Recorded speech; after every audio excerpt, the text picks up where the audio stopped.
Alas jansalair vicléin sa cóide gael. An gédal siasgar an míle mágus ach an fírcin fólsú sin. Bhí sé cruúil agus scuileann searam. Is gomálas sin is ínta can fírcin fólse a dagarig muinter a stróil le lomhéin is lem a bhain céile saifin is iad sanna teideal lom agus áhas an downar am seans a bheith am lauert leis an cúliúdar seo. Distinguished guests, Vice Chancellor, may I join with you first in acknowledging that we are meeting today on the traditional lands of the Teideal people, and may I join with you in paying my respect to their elders, both past and present.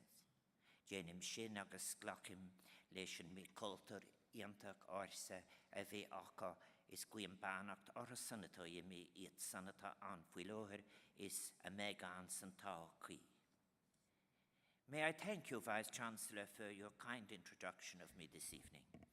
It is a great honor for me to be here to address you in a university whose foundation in 1949 represented, as you have emphasized, such an important egalitarian moment in the expansion of university education in Australia, and New South Wales in particular. And indeed, the ongoing success of this university is surely a tribute to the enduring wisdom of that decision. This university, as you have said, has contributed so much to the writing of the history of the Irish experience in Australia. From, and I agree, it is seminal scholarship, the scholarship of the late Professor Patrick O'Farrell, to the establishment of the Australian Ireland Fund Chair in Modern Irish Studies and the John Hume Institute in Global Irish Studies. Through its partnership with its namesake, the John Hume Institute in University College Dublin, that institute is an expression, and surely, of the closeness of the relationship between Ireland and Australia, and it provides an example of the kind of scholarly cooperation across national borders that is to the benefit of all mankind. The distinguished history of Irish studies makes this university a very appropriate place for me, Uachtaráin as President of Ireland, to make a reflection on the depth of the connection of Ireland and Australia. This is what I'm trying to do this afternoon, including in that exercise the heterogeneity, the complexity of the Irish contribution in the making and shaping of this country. And it gives an opportunity to engage with the challenge of what might be the appropriate remembering and reconstruction of that history. I'm conscious that to mention a phrase such as the Irish contribution brings to mind a certain historiographical tradition.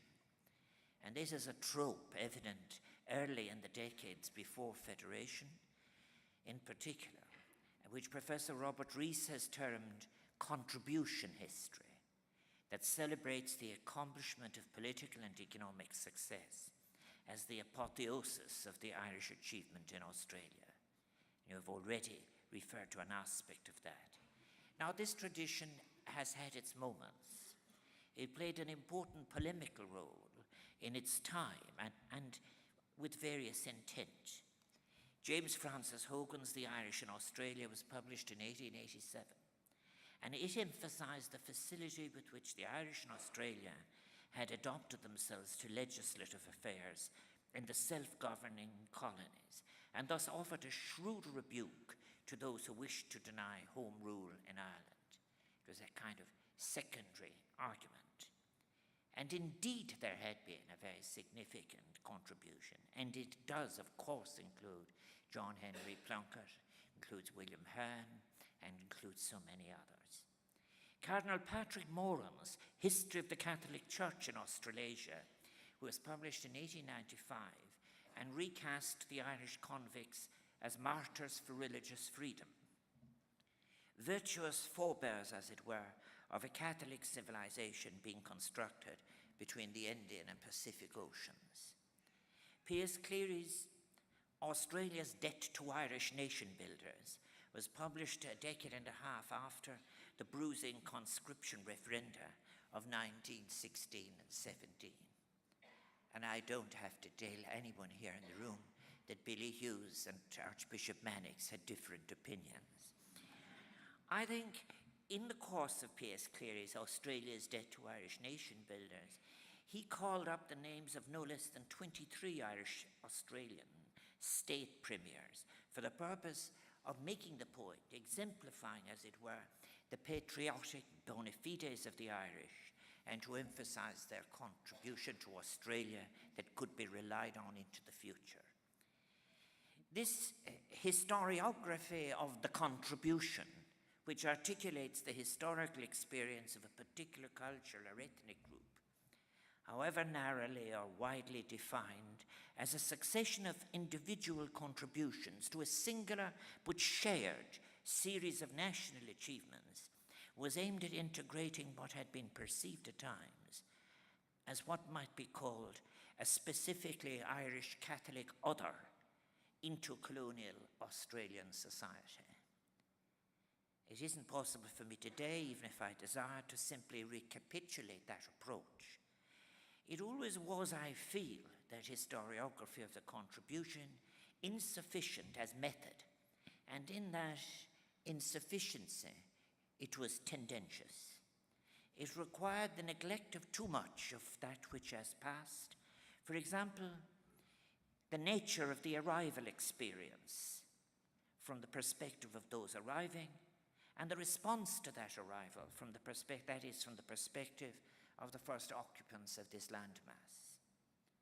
Then too, it does not deal with the operation of what is called the system, that immense apparatus of imperial crime and punishment.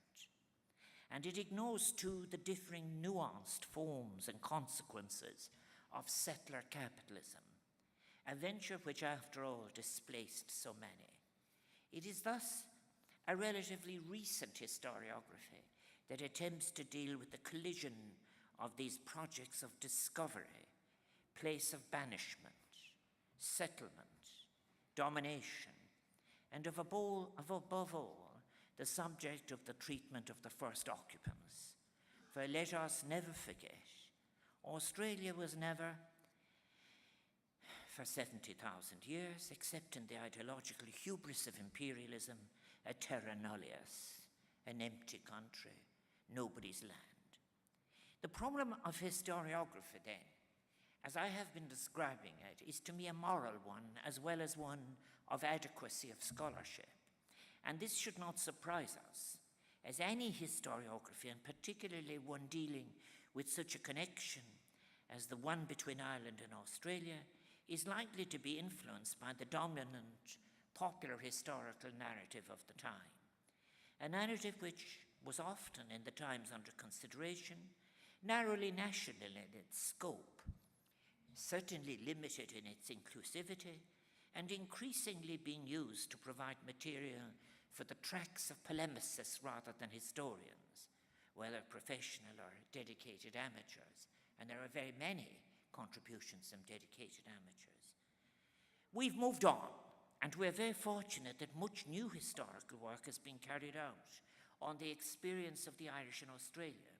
Particularly, I suggest the writing since the 1980s by Irish and Australian historians, many, of course, with Irish ancestry. Many of those writers, those new writers, have been working too from the Centres for Irish Studies established in the past 20 years, indeed here at the University of New South Wales, at Murdoch University in Perth, and at the University of Melbourne. And aren't we all surely indebted to this recent generation of scholars who've given us such carefully researched and well-presented volumes as Thomas Keneally's The Great Shame, The Playmaker, Commonwealth of Thieves, Robert Hughes' The Fatal Shore, Stuart McIntyre's excellent concise history of Australia, which is a relatively recent edition, and a number of specialist studies, such as Mark Tedeschi's Murder at Mile Creek, and of course Claire Dunn's People Under the Skin.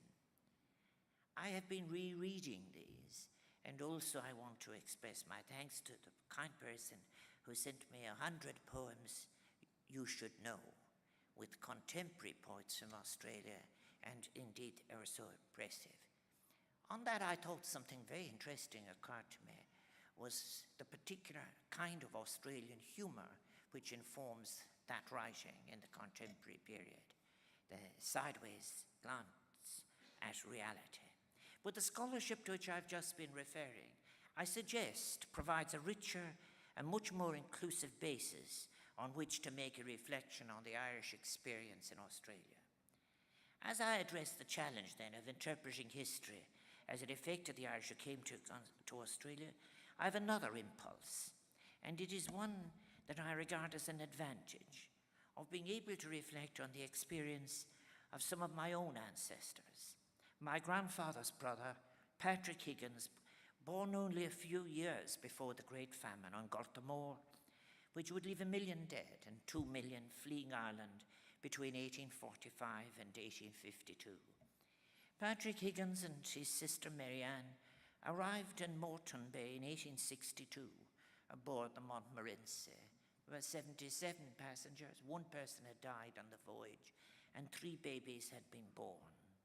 It was one of the first ships chartered by the Land and Immigration Commission of the Government of Queensland. They ultimately established themselves in Warwick, 160 kilometres southwest of Brisbane. Patrick was a ploughman, atypical in that he had undertaken a year of study in the Royal Agricultural Society in Dublin. In Queensland, he became a ploughman, manager of a farm, and eventually a landholder. And both he and his sister Marianne, who was a laundress, would go on to find spouses, and both made a living from the land. I've connected with Australia in every generation since then. My uncle is buried in Toowoomba, my aunt is buried in Warwick, and my nephew currently has a business here in Sydney. Only months before their arrival, the Éireann Gobráw and Chatsworth had dropped anchor of Moreton Bay, carrying with them the first Irish colonists recruited by the Queensland Immigration Society. That was a society established by Dr. James Quinn, Bishop of Brisbane, for the purpose of carrying and supporting immigrants directly from Ireland. Now, I do not know whether these ancestors of mine were aware of Father Patrick Dunn's promise of what he called a tropical Hibernian paradise, or his boast that our people are to be the founders of a great nation. But I imagine that they and many others saw this land as a new world, free of the oppressive poverty and suffering of the old, in which they might perhaps build a new life. Their accounts of their experience was in terms of engaging with the frontier. And this, of course, immediately provokes questions. When I think of my ancestors' arrival, I cannot but think also of those who were there before them on this land. Here are, if you like, victims of the dispossessed, coming to be part of dispossession. And they are coming to people who had a culture that scholars have pushed as old as 65,000 years.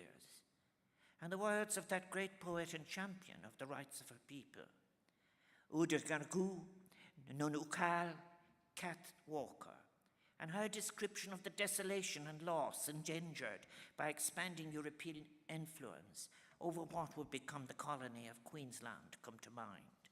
Her words on what was an ancient but now broken symmetry with nature, symmetry with life, are deeply moving. The scrubs are gone, the hunting and the laughter. The eagle is gone, the emu and the kangaroo are gone from this place. The Bora ring is gone, the Carboree is gone, and we are going.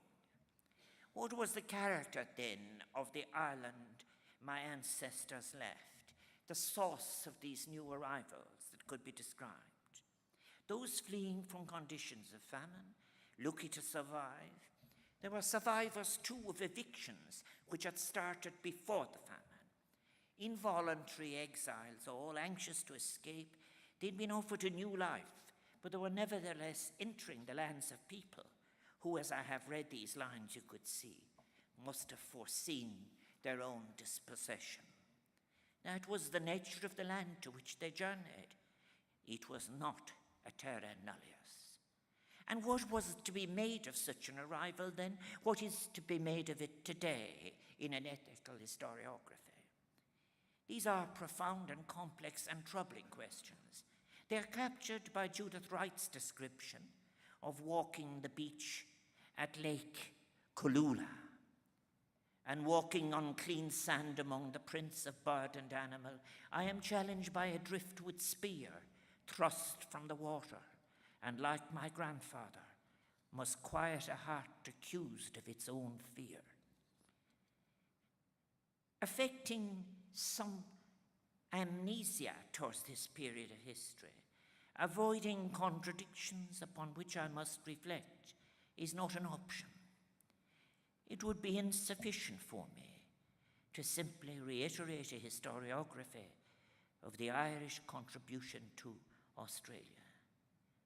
Instead, in a university, after all, I wish to advance the case for what I like to call an ethic of remembrance.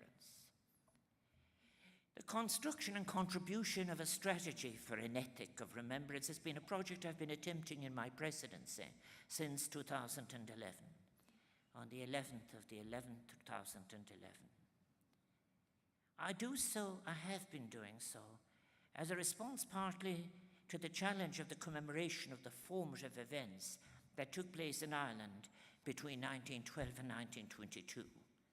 These, of course, included foundational acts such as the Ulster Covenant, the establishment of the Irish Volunteers, the 1913 strike and lockout, the 1916 Easter Rising, the First World War, the suffrage movement, the Irish War of Independence, and our Civil War. Remembering, I like you to imagine a hyphen in the word, because remembering philosophically is putting people back into action of a time. Commemorating these foundational acts of 100 years ago in Ireland might perhaps be viewed as challenges that can be compared with similar challenges facing Australians, reflecting on the first occupants of Australia 65,000 years ago, or the arrival of the first fleet in 1788, or the declaration of Terra Nullius, or the long conflict between Europeans and the indigenous peoples of this land, or the Eureka Rebellion, or the achievements of federation, or the maritime and shearer strikes of the 1890s, or the first landing at Gallipoli on the 25th of April 1915. In that these are all important events in the national consciousness and collective memory of Australia, bearing in mind the rigors that are demanded by the very concept itself of collective memory. I haven't the time, but I have done it elsewhere, about how you constitute the concept of collective memory. The exercise of scrutinizing what comprises collective memory is indeed a worthwhile one. It has the capacity to unleash, too, something that is very important in the contemporary period. Unleash a healing, such a healing as may come from the journey of remembering through understanding to what may in time make possible forgiving. The challenge of being open to revisiting anew formative events of the past that we had, as it were, put on a shelf in our mind, more accurately had been placed on a shelf in our mind, is one that could best be expressed as a challenge we all face in all cultures, and that includes, of course, both Ireland and Australia. The purpose of forgiving, for example, as Hannah Arendt saw it, and if I may summarize, was to rob an event of the past of its capacity to deprive one of the realistic possibilities of the present, and even more important, the imaginative possibilities of the future. In Irish, we would refer to them as na féidearthachtaí. There is nothing truly to be gained from amnesia, though, I suggest, however comforting it may be, and everything to be lost for taking it as a strategy. For it is only by acknowledging, questioning, sometimes revising, but always remembering in an ever more inclusive way the events of our collective past, that we can begin to build a collective future.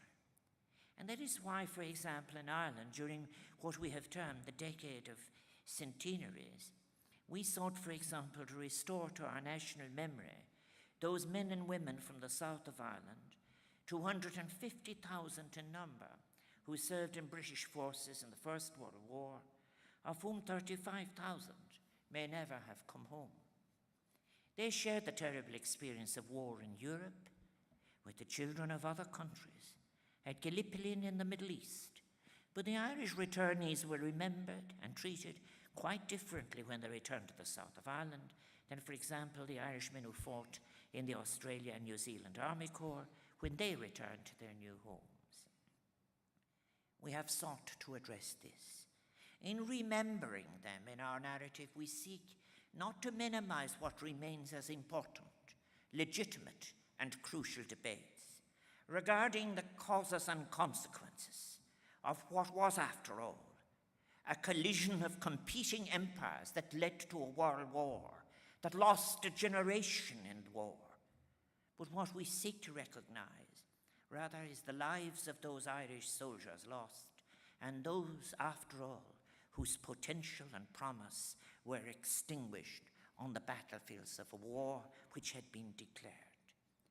The same instinct of seeking a more comprehensive memory of our past has led us to focus on the central role of women in our own revolutionary generation of a century ago, a role that had been underemphasized in previous commemorations. And if there is a difference between, for example, the poetry of World War I, as it is quoted 50 years ago, and quoted just recently in the centenary, there is equally one, is that 50 years after 1916, the commemorations in Ireland were quite militaristic. Just recently, in 2016, women have taken their place in the narrative, have been recognized. I think that, yes, of course, the most difficult commemorations for us still lie before us. For over the next 6 years, we enter the centenary of a crucible of Irish history, our Irish Revolution, our independence struggle, our civil war, and the foundation of the new independent state.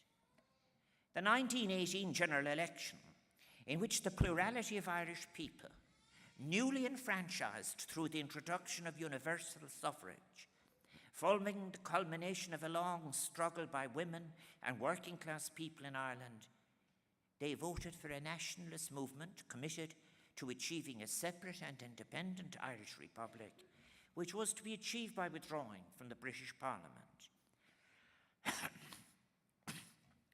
And it would lead, they suggested, if I may quote, the establishing of a constituent assembly comprising persons chosen by the Irish constituencies as the supreme national authority to speak and act in the name of the Irish people. At the inaugural meeting of that constituent assembly, the first teideal, the newly elected representatives of the people ratified the establishment of the Irish Republic, proclaimed in Dublin on Easter Monday, 1916. They did this through a declaration of independence and approved a democratic program which outlined economic and social principles, including a declaration of the right of every citizen to an adequate share of the produce of the nation's labour. It has its romantic moments. Appealing to the world, they issued the press releases from that meeting in Irish, English, and French. The refusal of the British government to recognise the very existence of the first teideal, which was after all the outcome of national consultation, led inexorably to a war of independence. The war was brought formally to a close by the Anglo-Irish Treaty, and one of the Irish negotiators was George Gavin Duffy, son of Charles Gavin Duffy, a former Premier of the state of Victoria. Many of those elected to the second, though, refused to abide by the terms of a treaty they claimed was signed under duress. They claimed that they were being asked to accept the status of Ireland as a dominion of the British Empire, which maintained the king as head of state of the new 26-county jurisdiction. The election, which took place in 1922, was fought on the subject of the treaty, and the pro-treaty participants in the election prevailed, securing the majority of votes. Divisions that would be destructive for generations then emerged. These divisions led to a civil war more terrible and devastating in its consequences than the War of Independence in many respects, as former comrades and friends found themselves on opposite sides, divided by their ideals, ambitions, and in some cases by their differing evaluations of the feasibility of a continuing struggle against the British Empire. We have had and must and will have to acknowledge the brutality of that struggle, the viciousness that was unleashed, and the brutal tactics that were employed on both sides. 53,000 men and women, 53,000 men, many of whom had experienced the War of Independence, and some the First World War, joined the National Army of the Free State, which supported the treaty. My uncle was one of them. 13,000 of those who opposed the treaty were interned by the Free State. They included my father. Thus, families and communities were cleaved apart in a bitter war that was to cast a shadow for generations and hamper our efforts to meet the Republican ideals that had been expressed in 1916. And it is important, too, to note that in the years leading up to independence, the nationalist movement represented quite a plurality of opinion, for many nationalists voted for the Irish Parliamentary Party and the policy of Home Rule for Ireland within the Union. Those from the Unionist tradition, predominantly but not wholly located within the northeast of Ireland, voted for the Irish Unionist Party, which sought to maintain the island of Ireland within a unitary state of Britain and Ireland. For many Southern Unionists, the partition of Ireland was a bitter disappointment and betrayal. The democratic programme of that first Dáil to which I have referred, whose egalitarian promise represented the emancipatory tradition of Irish Labour, and Irish Labour sought to end the Civil War, for example. But that programme was viewed by many conservative nationalists with apprehension. Tom Johnson, the drafter of the programme, had sought to follow in the tradition of Wolfe Tone and Michael Davitt, who had sought independence not simply that would mean replacing flags or substituting personnel, important as that may be, but which sought to ensure a more equal and more just distribution of wealth, power, and opportunity in Ireland. These are some of the grave and difficult matters which we in Ireland will be confronting in the coming years. They concern not only personal memories of consequences of the War of Independence and the Civil War, but also profound questions regarding the economic and social trajectory of the new Irish state. Conscious of my role as President of Ireland during a time of intense public remembering, I have argued that the activity should be placed in an ethical framework, and in doing so, where I have spoken so far, I have drawn on the work of the French philosopher, the late Paul Ricoeur, of Richard Carney and Hannah Arendt, because I believe their work has a relevance for us, but also for Australian historiographers, for both of us. And there are some principles, if I might adduce, to such an approach. First, an imperative to include and recognize those voices in the past, marginalized or disenfranchised, whether through the distorted lens of that historiography, which E.P. Thompson termed the enormous condescension of posterity, or by the simple exclusion of certain groups as subjects of history on the grounds of class, race, or gender, or indeed as indigenous people with an ancient culture. I think we have succeeded somewhat, for example, in Ireland, in fulfilling this principle to some degree in the case of more fully recognizing and remembering the vital role of women in the revolutionary moment that culminated in an independent Irish state. A second principle, against historical amnesia, Paul Ricoeur advocated a disposition of what he called narrative hospitality, which involves being open to the perspectives, stories, memories, and pains of the stranger, the other, the enemy of yesterday, however dissonant they may be. The process of ethical remembering invites us all to critically evaluate our often competing foundational myths and beliefs, which define and shape and have shaped our national consciousness and our image of the nation, and to draw our attention from the national to the global with all its complexity, from high politics to the social and the economic. When I was at the University of Melbourne a week ago, I suggested that serious intellectual work must address questions of morality and of ethics. In this light, I suggested that our publics would gain if economics were to be grounded again in both an ethical and cultural framework. Ethical, to take account of moral questions that should not be avoided, and cultural, to take account of difference and diversity, and of the interrelationship of scholarships.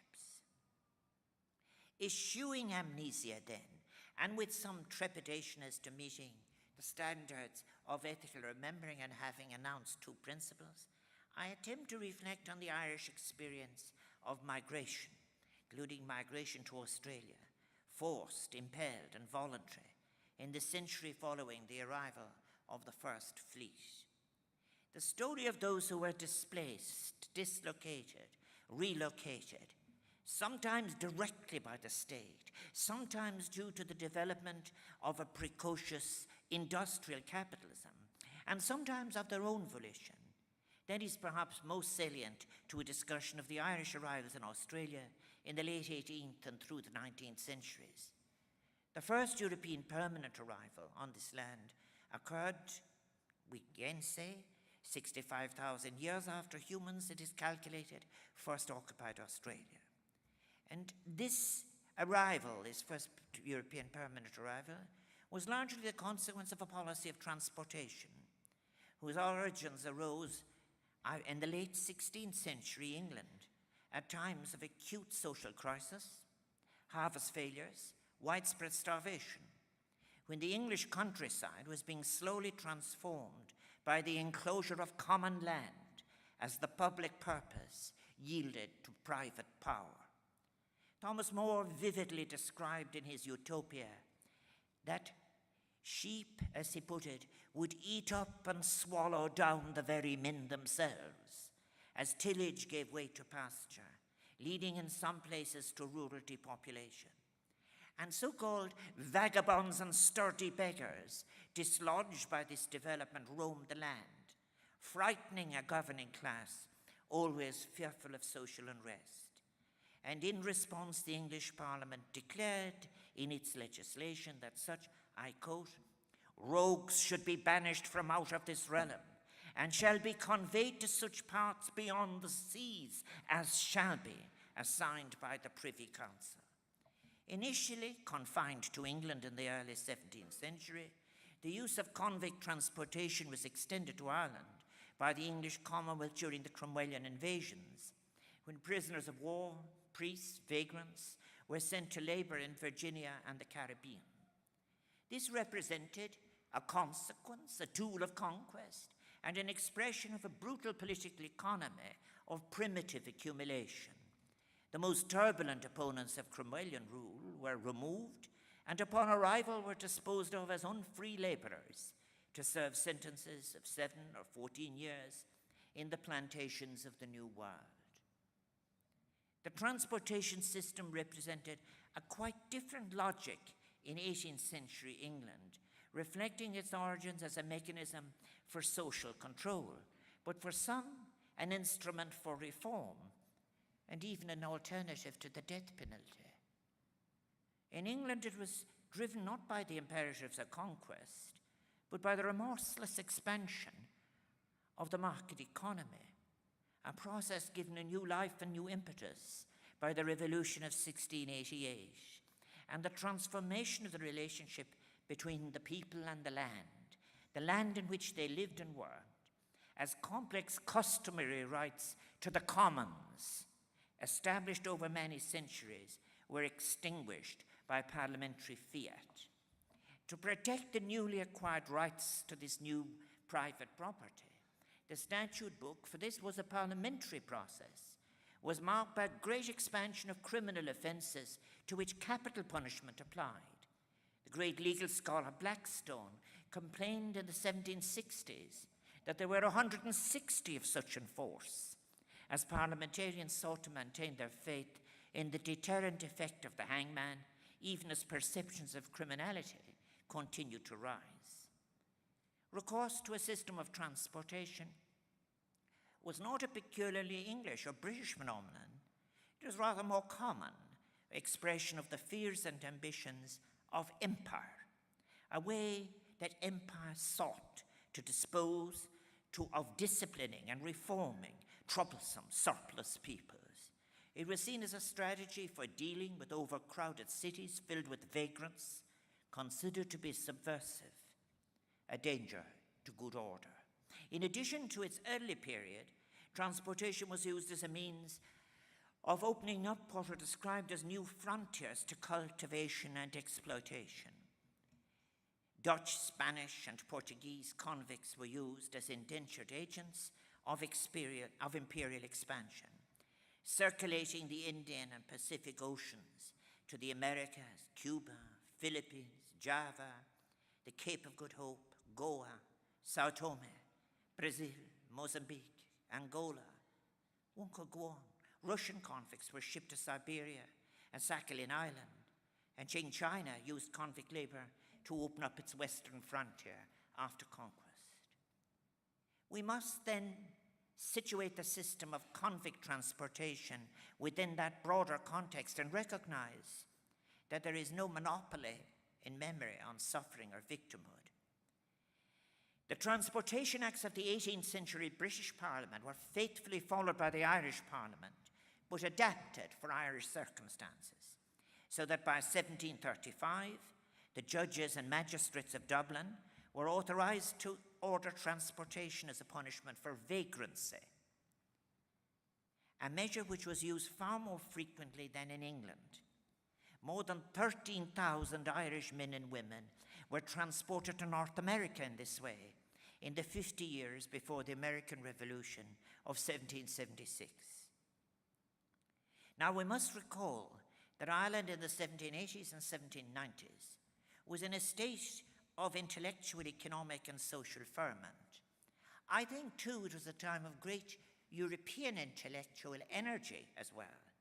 A patriot party in the Irish Parliament, inspired by the American Revolution and reinforced by an armed militia, the Irish Volunteers, agitated for an expansion of the suffrage, an enlargement of the powers of the Irish Parliament, and though there was some disagreement, the repeal of the penal laws, which locked Catholics and dissenters, very important, dissenters as well as Catholics, out of politics and the professions. And indeed, many of the professional classes would come to Australia, among other places, because they had every place closed to them, having been called to the bar or whatever. Inspired by Thomas Paine's The Rights of Man, and disillusioned by the failure of the Patriot Party, the Society of the United Irishmen was founded to create an independent Ireland, based on, and they hoped ultimately, with the assistance of the French example. An insult of the time in the newspapers is to say that they were influenced by the French ideas. Meanwhile, in rural areas, secret oath-bound societies, such as the White Boys, protested the payment of the tithe to the establishment Anglican Church, and sought often violently to defend the rights of tenant farmers. It was in these years that the term Protestant ascendancy came into common use to describe the precarious social, political, and economic dominance of a landed Anglican establishment whose greatest threat came, as they saw it, not from any sectarian conflict or the structural contradictions of the society they occupied, but from the ideas of the French Revolution. And indeed, James Fenton Lawler would thunder against these 8,000 he saw who were excluding people from life's prospects itself. And in such an environment, the British appointed executive in Dublin was eager to recommence transportation. It was particularly needed, as they saw it then, as nothing like the hulks, those aging, decrepit warships which held prisoners previously condemned to transportation and were moored off the coast of England. Nothing like that could be or were likely to be procured in Ireland, and this placed increasing pressure on already overcrowded prisons. Despite this readiness and several abortive attempts to transport Irish convicts to Newfoundland, the Caribbean, North America, no vessels from Ireland joined the first fleet. The first convicts sentenced to transportation from Ireland departed Cork City on the 21st of April 1791 aboard the Queen, an overcrowded American-built three-mast square-sailed West Indiaman, and it was the smallest vessel to participate in the third fleet. The contractors were a slaving firm, Camden, Calvert and King, to whom the Irish administration agreed to pay £17 for every convict on board. That firm had been responsible, incidentally, for the infamous Second Fleet, which lost over a quarter of its passengers to disease and insufficient victualling, made all the worse by the use of slave shackles to restrain the prisoners on voyage. On the Queen, the 133 male and 22 female convicts, 4 of whom travelled with young children, aboard the Queen, they were still treated cruelly. The second mate, whose duties included the dispensing of the convict rations, reportedly used short weights to serve out 60 pounds of beef in each sitting instead of the 132 pounds agreed as parts of terms of the contract. The convicts who arrived on the Queen were the first of 36,000 Irish people sentenced to transport to be sent to New South Wales, Queensland, Tasmania, and Western Australia between 1791 and 1868. I calculate the Irish contribution to convict transportation to be about 1/8. The transportation of non-political Irish convicts followed the general pattern outlined by Robert Hughes. That is, there's a period of primitive transportation from 1787 to 1810. The second period was from the terminus of the Napoleonic War and included the 15 years after its conclusion, as rapid demographic and economic transformations and an expansion of capacity of the state drove an increase in transportations. The third phase was from 1831 to 1840, the height of the system, and the final phase from 1840, when the introduction of the penitential system and the new poor law in England in the previous decade provided a carceral or prison solution to social problems hitherto dealt with by transportation. If you like, the utilitarian panopticon was winning at home. A minority of those transported were political prisoners, and this consisted of versions of the 1798 rebellion and the risings of 1803, 1848, 1867, all of whom were exiled from Ireland. The arrival of 400 United Irishmen and 300 members of their allies, the Defenders, including some experienced fighters, caused considerable alarm to the colonial authorities here in Sydney, who pleaded with London not to send any more of the Irish Republicans, who keep us in a constant state of suspicion. These fears were augmented by the presence of some of the leadership of the United Irishmen, including General Joseph Holt, and later one of his most able lieutenants, Michael Dwyer, whose grave now lies in Waverley Cemetery.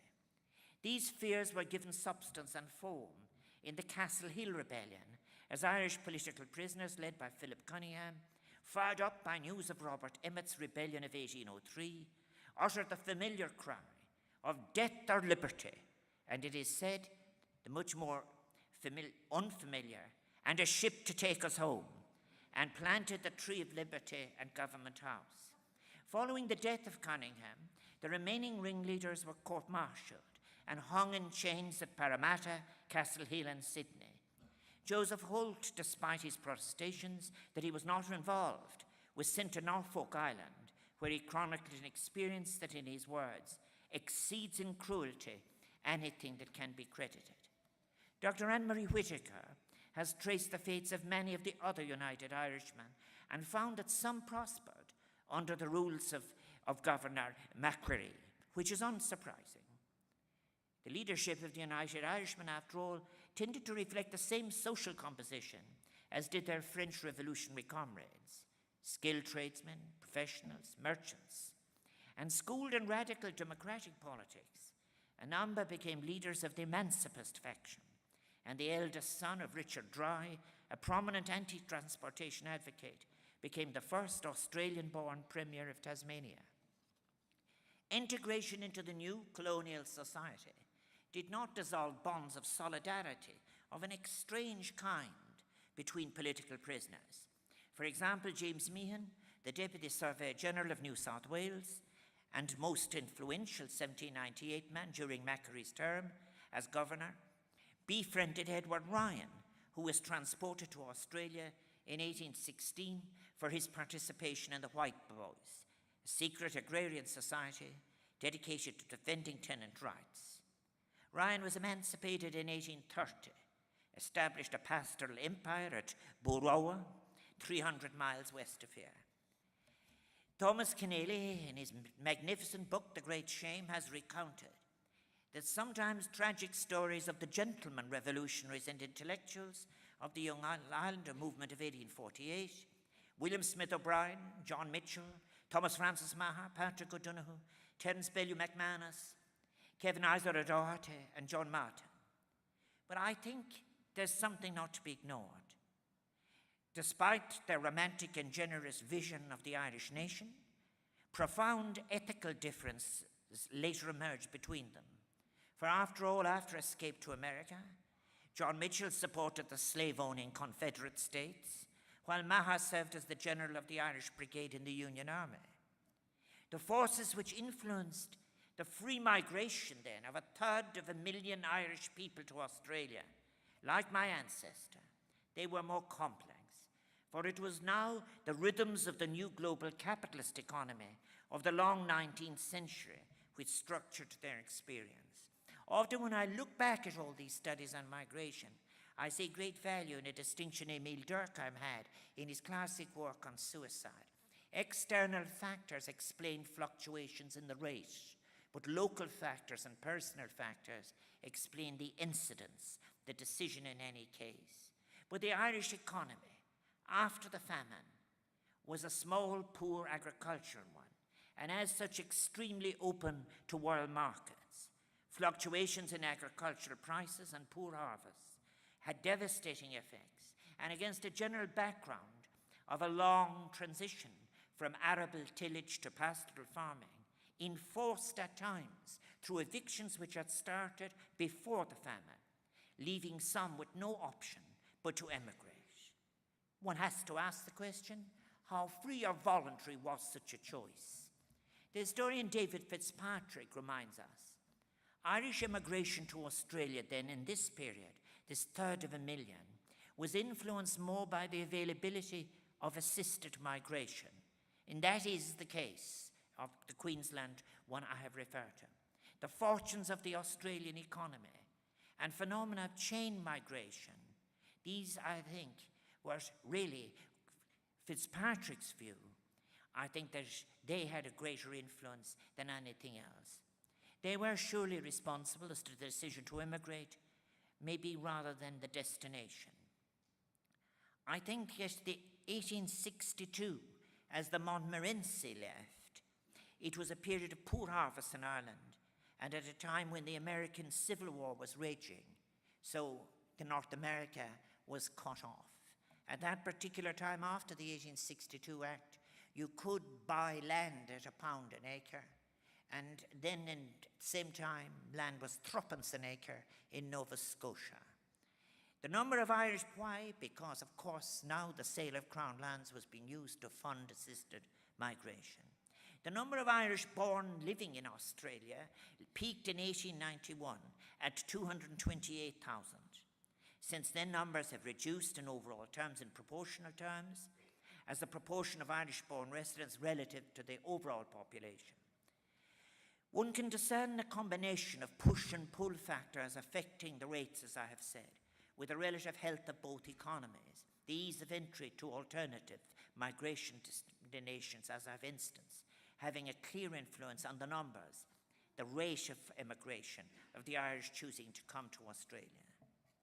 I'm coming to the end, and then may I say, when one thinks of a diaspora, a word we use a lot in Ireland now, it is inevitable that one engages with the circumstances of what is a scattering, the structure of a departure, the strangeness of arrival. For the migrant, it involves a multitude of sensations that are called forth. The challenge of holding on to what one had been formed in one's mind and one's life, and the mustering up of a new courage. Then too, what may be near overwhelming is the challenge and the magnitude of the risks not anticipated, something faced by all our migrants today, the urgency that is attached to retaining, recovering the fabric of friendships that are so important as to sustenance for the future. And if there is a suggestion that emerges from such an experience, where if we have in fact put women into history, we have to put migrants' accounts into the social sciences, it is one that is repeated again and again in the conditions of migration. It is built around how do you construct, what construction is to be put on the first crucial encounters between those arriving and those who are receiving strangers. These early assumptions are crucial, built as they are on preconceived ideas. Is the other a curiosity? How do they look at cook? Is the other a threat? Is the other a resource? Is the other superior? How one interprets the behavior that is offered by way of answer to such questions is a suggestion inherently moral choice. And then, as to an ethical approach to commemoration, as to making the act of remembering ethical, be it in Ireland or Australia, if we are to learn for the future, surely it seems that what is required is a necessary radical hospitality of the other, which must be paralleled in the new circumstances by hospitality of discourse that is radical in its inclusiveness, a hospitality of narratives, courageous in restoring that which has been elided, courageous in its offering of respect for complexity, above all courageous in defending the right to new futures impelled by the pursuit of moral worth, validated by good scholarly work, and never dismissed by obsession with the tools of the inadequate present or trammelled by a closed, unhelpful historiography. Re-engaging with the past in such a fashion releases us from the trap of being moulded by past errors, their justification, or our fear of revisiting circumstances. Revisiting our circumstances with an ethical regard for the importance of placing ourselves in the shoes of the other enables us to be free to interpret our present circumstances, and even more important, imagine alternative emancipatory futures that reach beyond ourselves and our generation, beyond any narrow individualism, and that might offer hope to future generations of a symmetry recovered and a planet characterized by the pursuit of peace rather than the preparation of that aggression of thought that is always the preliminary of war. As Václav Havel said so long ago and so well, words matter. And in our present circumstances, when anger is the temper of our times, we need to use our words for healing rather than wounding. Doing so with ethical, empathetic intent will, I believe, be something that can enormously help our understanding of both our possibilities and our dangers. May I thank you all for your attention. Gur míle mágas ach téisteach is cuim gach rá agus pánach dar iad an táhachaí. Thank you.